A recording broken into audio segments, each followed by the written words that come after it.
Welcome. This is your Wish Upon a Star Lunar Horoscope for Thursday, July 1st, 2021.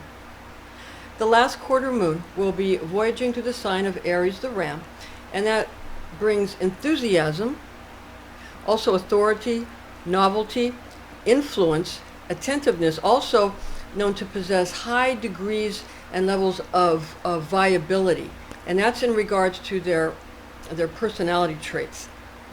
Now, the last quarter moon is also called a waning half moon, and during this July 2021 cycle, the decreasing half moon is going to occur while transiting through the first mansion of the moon number 1, and that's going to happen at 9:11 p.m. We're using universal time coordinated, and we're using tropical astrology. The activation of lunar mansion number 1 by Luna is going to occur again when the moon is 50% light during this half moon, and the light at this time is very potent and very powerful for performing receptive magic spells and rituals. Because the moon is decreasing, you want to do spells that are going to draw things in or decrease things. So it makes a difference what the moon's doing to what kind of magic you're trying to do. Now, Mansion of the Moon number 1 is in effect from very early in the morning on July 1st of 2021 at 1:20 a.m. So it's very, very early, just after midnight at 1:20 a.m. until early morning, the early morning hours of the next day of July 2nd. That's going to be at 2:18 a.m. So with the waning half moon, or the decreasing half moon, occurring in Aries at 9:11 p.m., lunar mansion number 1 is magically activated at the exact time of the last quarter moon in Aries the Ram. I'm Pastor Rosemary, the Astrology Angel. I'm a Rosicrucian seer, biblical astrologer, Christian psychic, and Gnostic mystic. And this is a Readings by Rosemary angelic transmission. Luna will be in Aries from 0 degrees and 0 minutes and 0 seconds to Aries 12 degrees, 51 minutes and 22 seconds. This is according to Abraham. The stars to wish upon inside the first mansion of the moon, Sheratan, that's the name of it, Sheratan, are named Sheratan and Mesarthim, that dwell in the horns of Aries the Ram, according to Warnock. Now, Warnock reveals the star Sheratan also to be called Beta Arietis, that's Beta Arietis, and that another name for Mesarthim is Gamma Arietis. Ask the angel of Beta Arietis and Gamma Arietis, who is named Geniel, to provide healing potions and safe voyages. Sorceresses and sorcerers create representations to start making innovative curative elixirs, to begin new voyages, to destroy marriages, to destroy romances, and to destroy friendships, and to cause employees to run away. So understand that although there are good things that sorceresses and sorcerers can do during lunar mansion number 1, for example, we mentioned create curative elixirs or to begin new voyages, also they can also destroy marriages. They can also destroy romances, annihilate friendships, and cause your employees to abscond or to go away from their employer. So understand that there are both good and bad things that sorceresses and sorcerers can do, okay, during this mansion. Now, another thing is that magicians also use Sheratan to form a rendering or an image, an icon, of a very dark or black man. It says black in the ancient texts, with his hair wrapped around his head, who stands wielding a spear in his right hand to cause the families of enemies to be annihilated and depopulated, according to Warnock. Now, Agrippa mentions the first mansion as being named Alnath, and also describing the icon of this mansion as being very similar to the one that is cited by Warnock. So Agrippa divulges that the purpose of Alnath, Agrippa's name, or Al-Sheratan Warnock's nomenclature for this mansion, as being to cause the annihilation of a specific chosen person using the aforementioned representation of the grim warrior carrying a spear or weapon for the purpose of creating strong desire for a portion of ignoble happenings to be heaped upon the one who is being targeted for eradication and subsequent oblivion. So this can be used to really harm someone and to depopulate a certain, perhaps a group or a neighborhood, or anything, and any assembly, okay?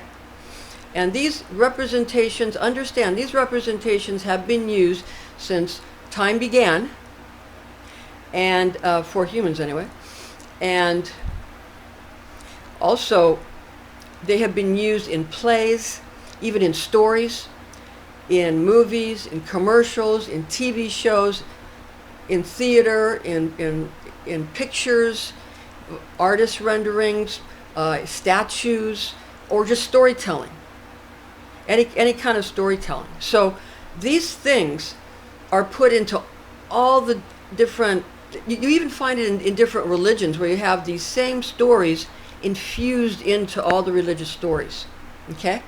And they're specifically used by people who want to do it ahead of time and put the idea in your head through it targets your right brain. These kinds of stories, and especially if they're fantasy stories, or if they don't exactly follow the exactness. Sometimes they'll do something that's not as exact. They might use a female warrior, or they might have the weapon in the left hand, or they might just toss something at you, even something good. They might just toss it at you.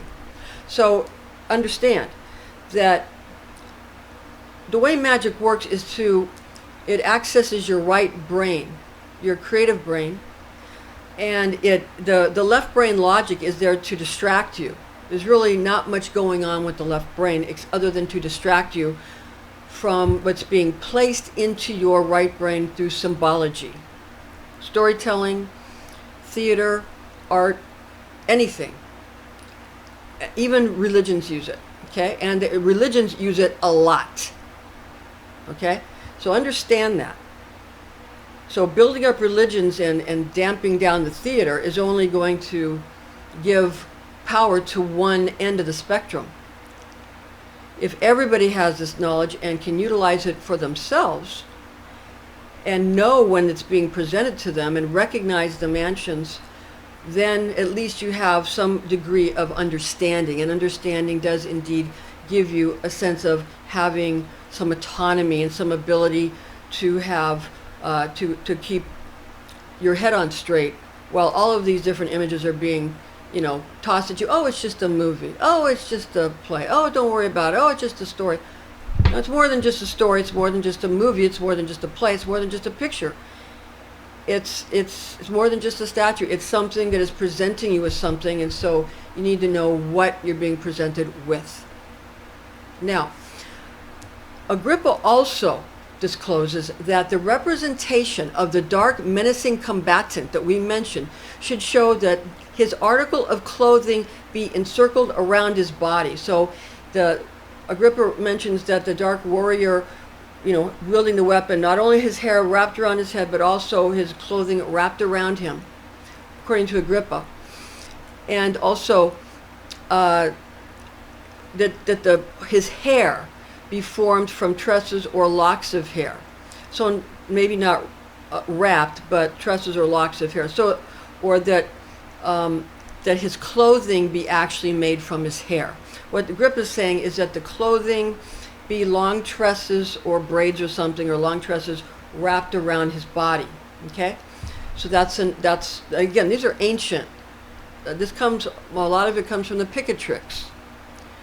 Agrippa got a lot of information from the Picatrix, as did Agrippa, and also the writings of Ptolemy and these kinds of works from the past. Now, the icon Agrippa also reveals, should be created inside of an iron circle, a seal, an iron circle preserved in black wax and scented with liquid storax. When produced with these specifics, this emblem is intended and prepared to manifest devastating outcomes towards those whom the magician would eradicate and demolish. So there's a lot you can do, and also if a person wants to do something more beneficial to oneself or to those around he or she, what that person can do is have renderings of creating curative elixirs that do heal people, and that will happen, or to be going on a voyage, on a safe voyage, and that will happen. So you can use them for what you will, but understand that all these things kind of come at you at once. Now, according to Kabbalistic lore, Aries, the sign of Aries, the ram, is ruled by the planet Mars, the warrior of the gods, and Aries' birthstone is diamond, according to the most popular Kabbalistic lore. Now, rosaries and amulets using diamonds for Aries are magically potent for this praxis. Kabbalistic and alchemical planetary associations, in this instance of a waning half moon in Aries, whilst transiting through lunar mansion number 1, could be utilized with perfumes, essential oils, also herbs, flowers, as well as colors that are associated Kabbalistically or magically.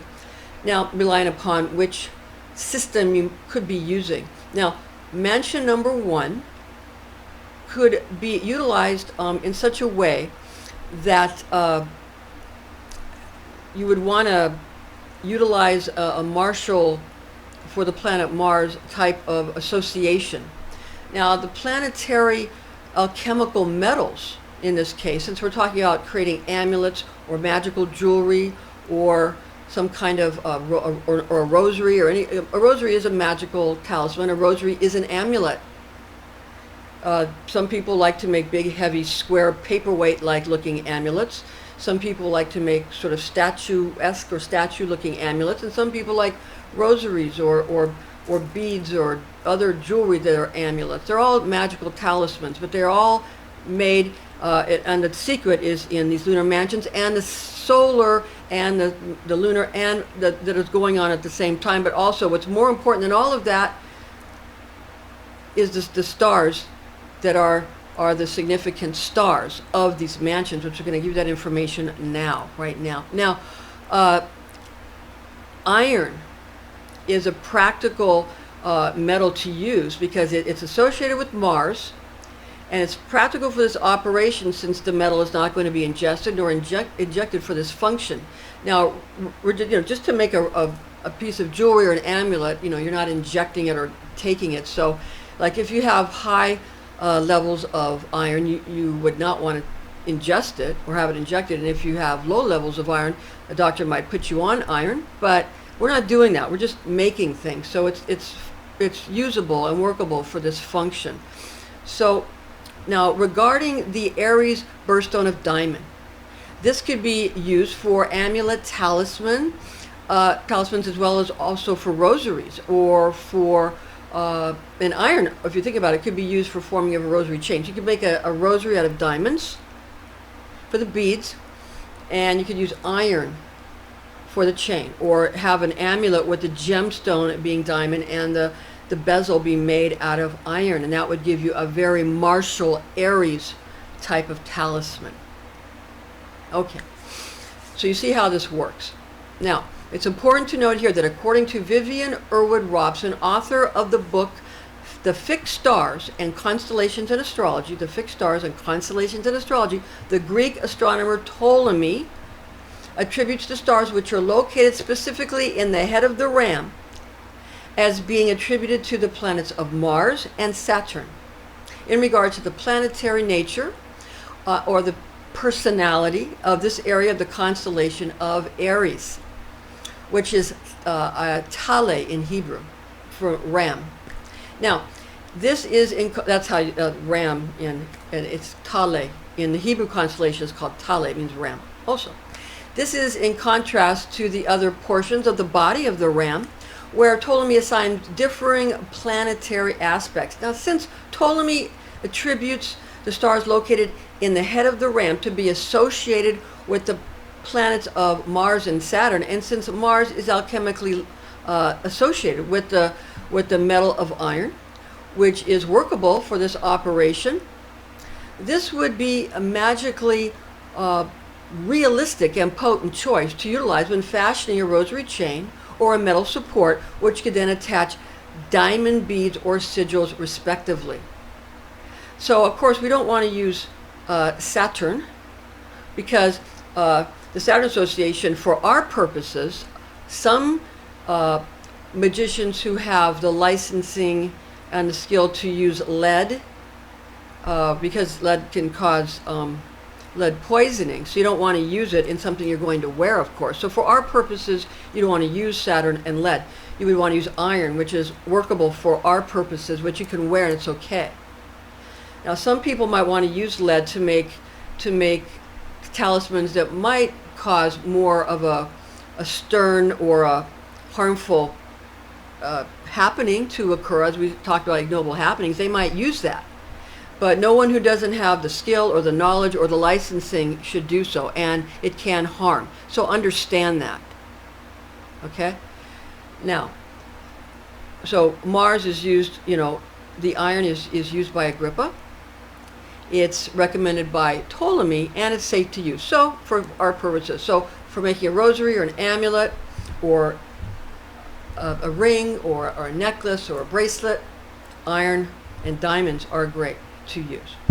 Keep in mind that the number assigned to each mansion of the moon, we're calling it mansion of the moon number 1, because that's what it's called by most modern astrologers, is alchemically associated with the metal of iron, and it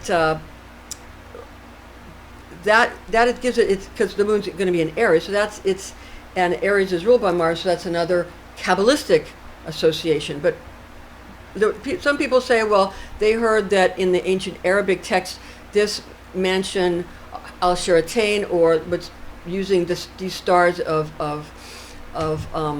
Sheratim and Mesarthim, are actually associated with a different number, although they'll cite the same stars and the same name of the mansion, and the same constellation. But what you need to understand is what's often done is they make it two numbers different in two different religions, or two different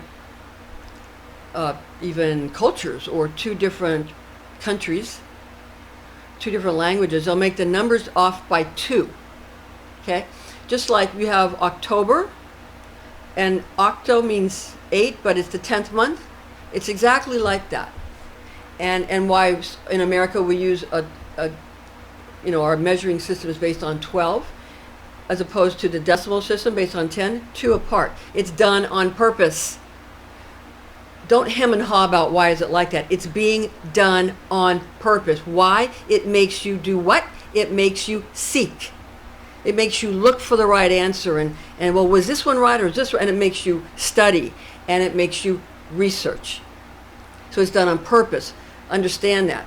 So what you can rely upon is the fact that although the number assigned to each mansion of the moon may vary, relying upon both the cultural and the astrological attributes of the system being used, what pinpoints the exact lunar mansion to which we are referring is made clear by the use of the star to be wished upon, as well as by the name of the indicated mansion of the moon.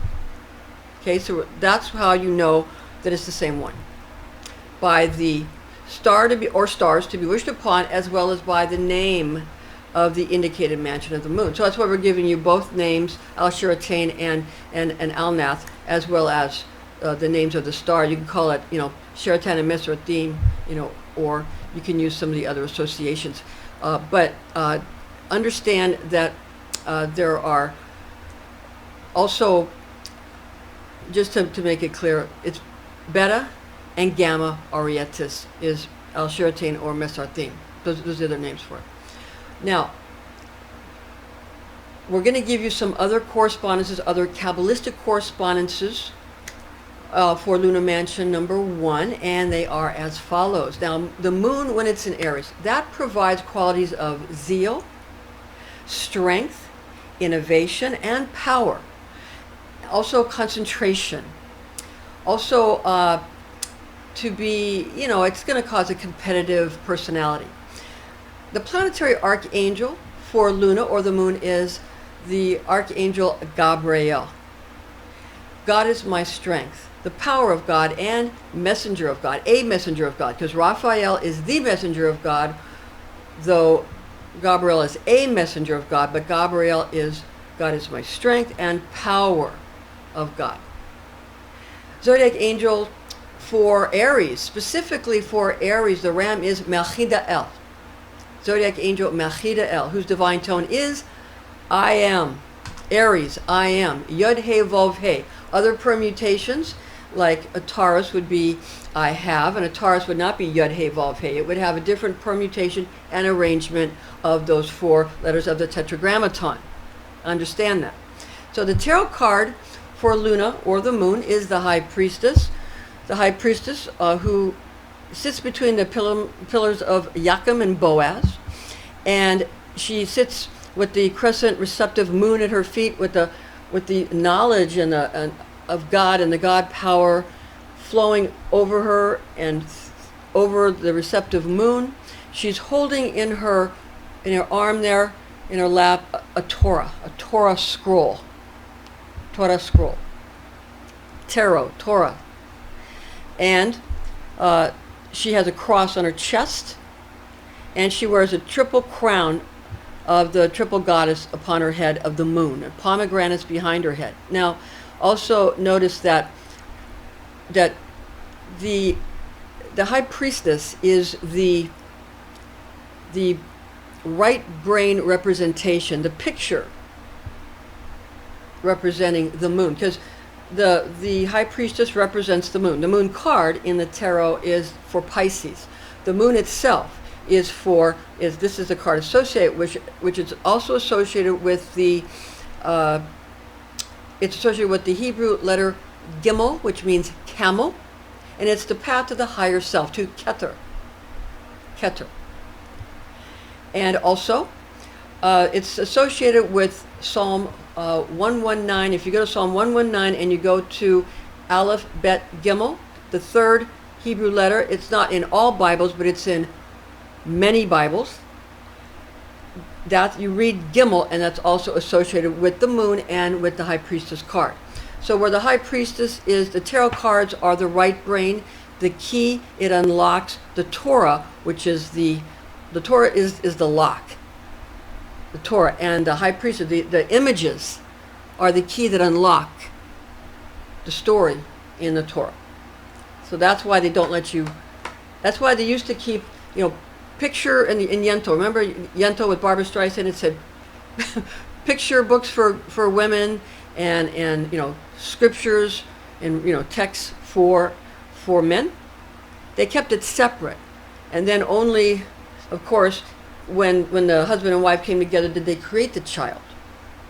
But when everybody has access to everything, and everybody's unlocking all these secrets, then there's a lot being created, and also it's a lot of, I suppose people didn't want it to fall into the wrong hands, but that's why at one point everybody is given the secrets so that they can arm themselves and fortify themselves and, make sure that they're able to have their armor of the scriptures and their weapons of symbology and the ultimate, their knowledge, but also the ability to control themselves and understand that if they're being overwhelmed with images and information, to go to a quiet place and shut that down for a while so one can have a moment to not have images and information constantly to be absorbed, but for a moment to resist the images and the information, and then to go back when you're rested. Now, the Western array musical note for the moon or Luna is F. I'm going to play that for you now. F.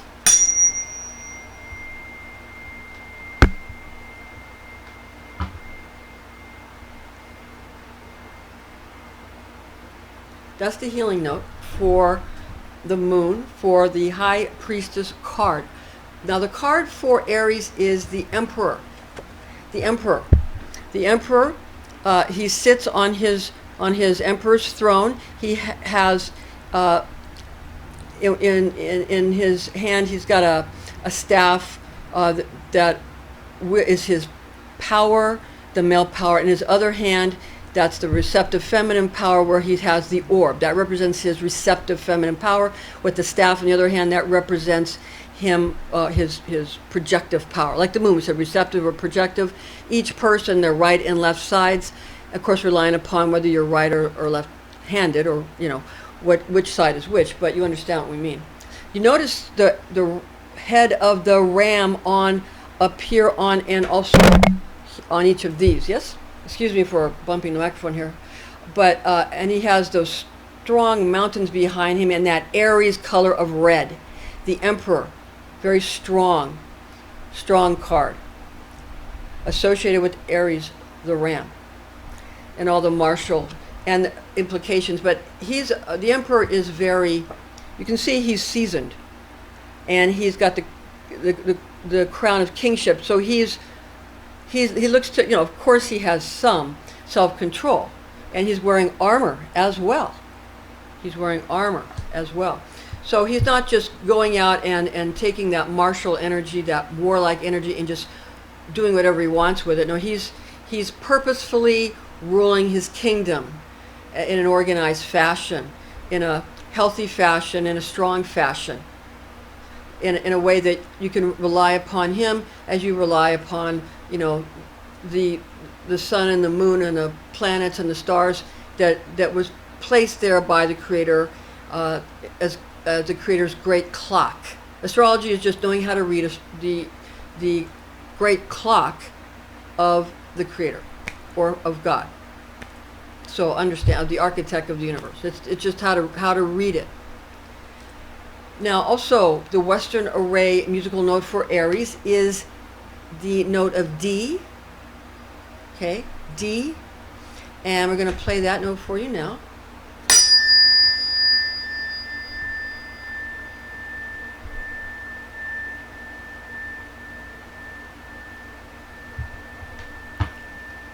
It's a very rich note. Very rich note. Now the information that is found in this document and that's attached in the description box, as well as what we're giving you in this video, is based on the oral tradition known as Kabbalah, taught to me by Rosicrucian clergy when I was but a young girl, the facts of which I have committed to memory. Also, much of the information regarding specifically star magic was also taught to me through an adjacent German pagan coven, which had established satellite covens throughout the world. And I was in America, I was in one of these covens. And I began writing a book based upon these extremely important teachings in 1988, which I have entitled to be my Star Magic Grimoire. And this is, I'm sharing it with you at this point. And some of my reference books, in case you want to read up on this yourself, or if this is interesting to you, and books that I like to, that are very, very, very important to me, that I live by daily. I'm going to give you the books, and then the page numbers are in the description box. So click on that page number, and it'll come up for you there. Mansions of the Moon is the first one. A Lunar Zodiac for Astrology and Magic, second edition, with 2019 to 2033 Mansion Ephemeris, written by Christopher Warnock in 2019, illustrated by Nigel Jackson, and also in 2019, and published by Renaissance Astrology 2019. And that has an ephemeris, that very important ephemeris. And that's, so you know, because the mansions usually take about, go through each day it changes the mansion. Sometimes a mansion will last for 2 days, or sometimes there's 2 mansions in a day, but generally it's around, as long as there's, approximately 24 hours, not exactly all the time. Okay, so Also, the second book that's very important, 3 books of occult philosophy, Llewellyn's source book series, authored by Henry Cornelius Agrippa of Nettisham in 1533, translated by James Freak in 1650, and edited and annotated by Donald Tyson in 1993, published in 2000 by Llewellyn Publications. I have a lot of Donald Tyson's books. He's got some really fascinating books. One about how one of Donald Tyson's books is about how he based a whole magical system that is not based on the sun, but is rather based on Mercury, and that's extremely interesting. So check out Donald Tyson. He also wrote a book, Tetragrammaton. I have that book. That's another amazingly fascinating book. And if you're into angels and into the permutations of God, get that book, Tetragrammaton by Donald Tyson. Amazing book. I love that book. Okay, now third is The Fixed Stars and Constellations in Astrology, authored by Vivian E. Robson. Vivian, that's Erwood Robson. Bachelor of Science in 1923, published by American Federation of Astrologers, Inc., cover design by Jack Capola. So again, you can click on the link and get those page numbers. And we're doing one of these each week. We're going with each half moon, waning and waxing, each full moon, and each new moon. And also we're doing the eclipses, the lunar and the solar eclipses. We're also doing the equinoxes and the solstices. All right. So thank you for joining us, and join us again.